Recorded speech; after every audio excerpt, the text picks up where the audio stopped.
இதை பற்றி பார்க்க போனால் CSK RR IPL 25 match number 11 இப்போ நடந்து முடிஞ்சிருக்கு. சிஎஸ்கே 6 ரன் வித்தியாசத்தில் இந்த மேட்சை வந்து தோற்றுருக்காங்க. கண்டிப்பாக நிறைய விஷயங்களை பற்றி டிஸ்கஸ் பண்ணலாம். ஸோ நம்ம சொன்ன சேஞ்சஸ் வந்து சிஎஸ்கே பண்ணலைனாலும் தே மேட் சம் சேஞ்சஸ். அந்த சேஞ்சஸ் வந்து சிஎஸ்கேக்கு எந்த லெவலுக்கு வந்து ஹெல்ப் ஆச்சு அதை பற்றி கண்டிப்பாக டிஸ்கஸ் பண்ணலாம். ருத்ராஜ் கொஞ்சம் கூட யோசிக்காமல் போஸ்ட் மேட்ச்சில் போதுன்னா எஸ் நாங்கள் மேட்சை வந்து நிதிஷ் ராணாவோட அந்த பிளிட்ஸ்லேயே வந்து லூஸ் பண்ணிட்டோம். ஸோ வந்து அந்த ஃபர்ஸ்ட் 6 ஓவர்ஸ் வந்து இன்னும் கொஞ்சம் டைட்டாக வந்து போல் பண்ணியிருந்தோம்னா கண்டிப்பாக வந்து we would have won hit and வந்து we were just one hit away அப்படின்னு வந்து சொல்லியிருப்பாரு. டெஃபினெட்லி வந்து ருத்ராஜோட நாக் ரொம்ப ரொம்ப நல்லா இருந்திருக்கும். But is knock went in main and Ruturaj ரொம்ப டல்லாக தான் வந்து போஸ்ட் மேட்ச்லேயே வந்து இருந்திருப்பாரு. அண்ட் ருத்து செம நாஸ்டி ப்ளோ வந்து கையில் வாங்கியிருப்பாரு. நம்ம துஷார் தேஷ்பாண்டே கண்டிப்பாக வந்து 130+ அந்த பாலை வந்து போட்டிருப்பாரு.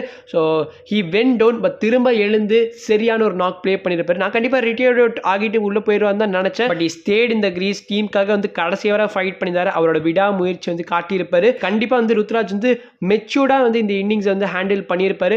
ஸோ அவர் வந்து அதிகமாக வந்து he didn't go for lofted shots. So முடிஞ்ச அளவுக்கு வந்து கிரவுண்ட்லேயே ஆடி இருப்பார்.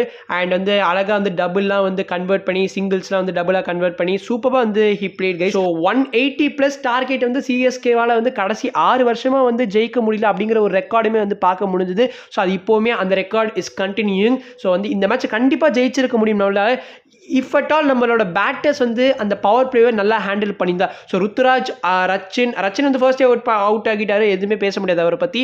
நம்ம ராகுல் திரிபாதி பற்றி கண்டிப்பாக பேசி ஆகணும் கைஸ். ஸோ வந்து நம்ம ஆல்ரெடி சொன்ன மாதிரி தான் ஹை டைம் இனிமேல் தான் வந்து இந்த திரிபாதி மாதிரி பிளேயர்ஸ்லாம் வந்து will not even suit our combination. ரொம்ப ரொம்ப புவர், அதாவது இன்டென்ட்டே இல்லை சுத்தமாக. ஸோ அதாவது அவரோட அந்த ஸ்டாண்ட்ஸ்லாம் பார்க்கறதுக்கே ரொம்ப ரொம்ப காமெடியாக இருந்தது. எனக்கு சிரிப்பு தான் வந்துட்டு இருந்தது. ஏன் இவ்வளோ ஆட்டம், அது அந்த ஆட்டத்தை வந்து அவர் கேமில் ஷோ பண்ணியிருந்தாருன்னா நான் ரொம்ப மகிழ்ச்சியாக இருந்திருப்பேன். அண்ட் இந்த ஆர்ச்சர்லாம் ஒன்று அன்பிளேபிள் லெவலுக்குலாம் பவுலிங் பண்ணல. நான் ஓப்பனாக சொல்லியானோம். நம்ம எஸ் ஃபஸ்ட்டு இனிஷியல் ஃபியூ ஓவர்ஸில் அவருக்கு ஸ்விங் நல்லா கிடச்சிது. நம்ம இவர் ரச்சின் ரவீந்திராவை எடுத்த அந்த விக்கெட்டுமே சூப்பர் தான். ஸோ அழகாக வந்து ஒரு 3 டெலிவரி வந்து கரெக்டாக அப்படியே வெளில கொண்டு போனார். கரெக்டாக அந்த 3rd டெலிவரியில் வந்து அவருக்கான அந்த ரிவார்ட் கிடச்சிருச்சு. ஆர்ச்சர் லாஸ்ட் கேகேஆர் கேம்லேயே வந்து 2 ஓவரில் 30 ரன் மேலே கன்சீட் பண்ணியிருந்தார். அவர்கிட்ட இவ்வளோ கஷ்டப்படுறாங்கன்னா that doesn't feel right. So கண்டிப்பாக அவரோட ஓவரை வந்து நீங்கள் கரெக்டாக ஹேண்டில் பண்ணியிருந்தீங்கனாலே உங்களுக்கு அந்த பவர் பிளே ஸ்கோர் வந்து 6 ஓவரில் 60 ரன்னுக்கு மேலே கண்டிப்பாக இருந்திருக்கும். அண்ட் உங்களுக்கு இந்த சேஸ் வந்து ஈஸி சேஸாக அமைஞ்சிருக்கும். ருத்துராஜ் சூப்பர். அவர் வந்து நம்ம அவரை பற்றி குறைய சொல்ல முடியாது. 63 of 44 டெலிவரிஸ். அவருக்கு ஏற்ற அந்த சப்போர்ட் மட்டும் அதர் சைடில் வந்து இருந்துச்சுன்னா கண்டிப்பாக வந்து we could have easily won this game. நம்ம அதுக்கப்புறமா வந்து சிவம் டுபே அண்ட் இவர் நம்மளோட விஜய் சங்கருக்கு வந்தோம்னா ஸோ விஜய் சங்கர் சேஞ்ச் பண்ணியிருப்பாங்க சிஎஸ்கே. நம்ம தீபக் குட்டாக்கு பதிலாக விஜய் சங்கர் கொண்டு வந்திருப்போம். ஸோ அந்த சேஞ்ச் வந்து சிஎஸ்கே ஹெல்ப் பண்ணிச்சானா ஒரு கேட்ச் பிரில்லியண்டாக வந்து பிடிச்சிருப்பாரு அந்த ஃபர்ஸ்ட் இன்னிங்ஸில்.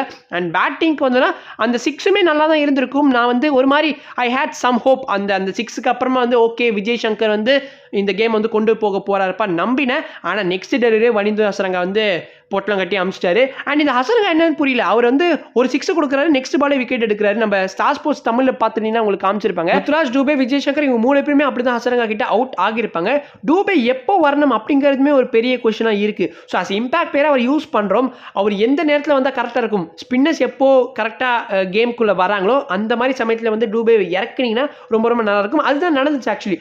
தீக்ஷனா அண்ட் ஹசரங்கா வந்து 2 பேருமே வந்து ஓவர்ஸ் போட்டுட்டு இருக்கிறப்போ தான் வந்து நம்ம டூபே வந்து என்ட்ரி கொடுத்துருப்பாரு. லிட்டரலி அவர் மட்டும் தான் lone hitter in top 6. So கண்டிப்பாக we expect something from him. அவர் வந்து ஸ்பெஷலைஸ் பேட்டராக மட்டும் தானே ப்ளே பண்ணுறாரு.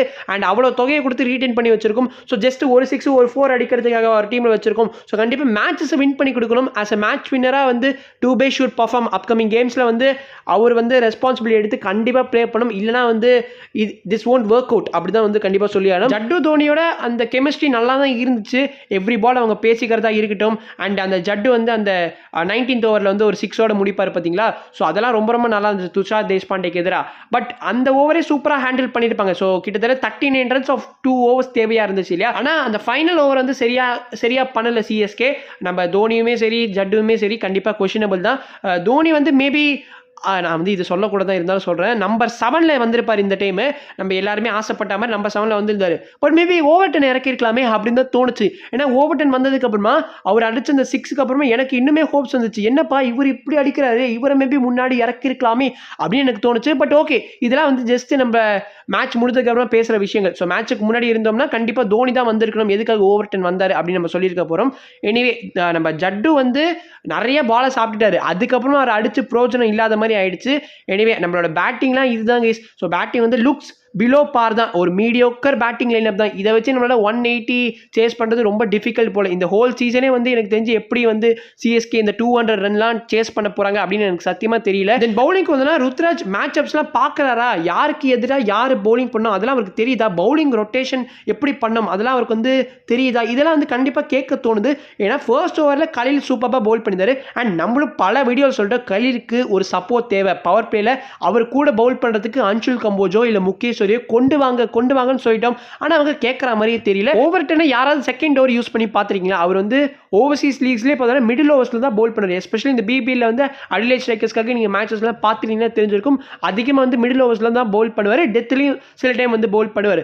பட் அவரை கொண்டு போய் வந்து பவர் பிளேயில் பவுல் பண்ண வச்சிங்கன்னா இப்படி தான் வந்து அடி வாங்குவீங்க. ஓவர் டென் வந்து ஓகே தான். அண்ட் அஃப்கோர்ஸ் சாம் கரனோட கம்பேர் பண்ணுறப்போ இஸ் 100 times பெட்டர். பட் இருந்தாலும் அவருக்கான அந்த ஸ்பாட் வந்து இந்த லெவலில் கிடையாது. ஏன்னு சொல்கிறேன்னா, நம்ம கான்வே கண்டிப்பாக யூஸ் பண்ணி ஆகணும். It's high time. ஏன்னா வந்து கான்வே இருந்தால் தான் இந்த பேட்டிங் லைனப்பில் ஒரு சின்ன ஹோப்பாவது நமக்கு தெரியும். அண்ட் ருத்து ஆஷ்னாவை யூஸ் பண்ணுற அந்த விதமே வந்து தப்புன்னு தான் தோணுது. லாஸ்ட் கேமில் 2 ஓவர் கொடுத்துருந்தாரு, மீதி 2 ஓவர் கட் பண்ணியிருப்பாரு. அட்லீஸ்ட் லாஸ்ட் கேம்லேயாவது வந்து ஃபர்ஸ்ட் ஓவர் வந்து 15 ரன் வந்து கொடுத்துருப்பாரு. செகண்ட் ஓவரில் ஹி பவுன்ஸ் பேக், ஒரு விக்கெட்டை வந்து வீழ்த்திருப்பாரு. ஆனால் அவருக்கான இந்த third over and fourth over வந்து கொடுக்கல. So what I thought is maybe ஆஷ்னாவை கட் பண்ணிடுவார் ருத்து. அழகாக வந்து வேற ஏதாவது ஒரு பவுலருக்கு வந்து கொடுக்க போறாருன்னு நினச்சா அவரோட ஃபுல் ஓவர்ஸ் ஆஃப் கோட்டாவையும் பவுல் பண்ண வச்சுட்டாரு. அண்ட் செமையாக அடி வாங்கிட்டாரு. ஸோ வந்து இந்த அவர் வந்து டோட்டலி வந்து இங்கே அவே கேம்ஸுக்கு சூட் ஆக மாட்டார்னு வந்து கிளியராக புரிய வருது. ஸோ ஆஷ்னாவுக்குமே வந்து நம்ம வந்து ஒரு சேஞ்ச் வந்து கண்டிப்பாக எதிர்பார்க்கலாம். அதாவது அவே கேம்ஸில் நான் சொல்கிறேன், ஓகேங்களா? நூர் அகமது வந்து ஃபேன்ஸ் ரொம்ப நம்ப ஆரம்பிச்சிருக்காங்க. ஸோ ரொம்ப ட்ரஸ்ட்வர்த்தி பிளேயராக வந்து மாறி இருக்காரு. ஜஸ்ட் 3 games தான் ப்ளே பண்ணியிருக்காரு சிஎஸ்கேக்காக. ஆல்ரெடி வந்து ஒரு சூப்பரான ஒரு லெஜண்ட் ஸ்டேட்டஸ் வந்து அச்சீவ் பண்ணிட்டாரு சொல்லியானும். ஸோ இந்த கேம்லேயே பார்த்துருப்பீங்க 4 overs 28 runs கன்சீட் பண்ணியிருப்பாரு, 2 விக்கெட் வந்து வீழ்த்திருப்பாரு.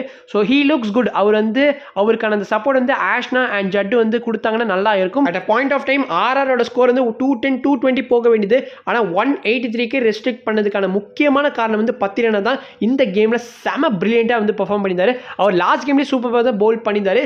இந்த கேம்லேயே அவரோட டெத் பவுலிங் வந்து ரொம்ப நல்லா இருந்திருக்கும். ஒயிட்ஸ் கன்சீட் பண்ணுறாரு, அதை கட்டுப்படுத்தினா ஓகே. பட் அது வந்து அவர் எப்பவுமே எல்லா சீசன்லையும் கொடுக்குற அந்த விஷயம் தான். ஆனால் அதுக்கு ஏற்ற மாதிரி விக்கெட்ஸ் எடுத்துடுறாரு. அண்ட் யாக்கருமே சூப்பராக நெயில் பண்ணியிருப்பாரு.